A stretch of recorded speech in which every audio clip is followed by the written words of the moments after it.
Both of my parents were raised by farmers. Sabi nila, ang hirap daw talaga ng buhay noon. Akala ko nga noon sinasabi lang nila yon, lalo na pag pinapagalitan kami. Na-realize at nakita ko talaga na mahirap yung buhay na kinalakihan nila noon. At kumpara sa buhay na binigay nila sa amin, madali.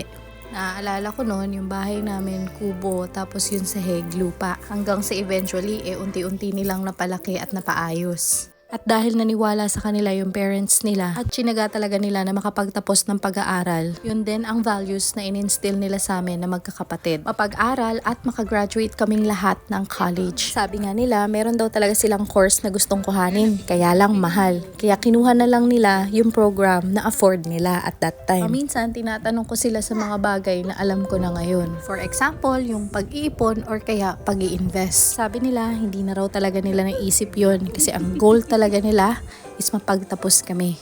At lagi nilang sinasabi na happy at fulfilling yung life nila. Lalo at nakikita nila na maaayos yung aming buhay. Pero up until now, na malalaki na kami at may mga pamilya na, in their little ways, lagi pa rin nila kaming naaalala at binibigyan. Lagi sila nag-e-extend ng help, lalo na pag alam nilang nag-struggle kami. Sana someday maibalik din namin yon sa kanila. Ang dream ko lang ngayon mapalipad sila dito sa Newfoundland pero business class. Sumasakit na rin kasi yung mga tuhod nila sa sobrang sikip ng mga eroplano dito Tapos isang comfortable home sa Pilipinas pag nag-retire na sila doon. They deserve all of that and much more. We are so proud of our parents.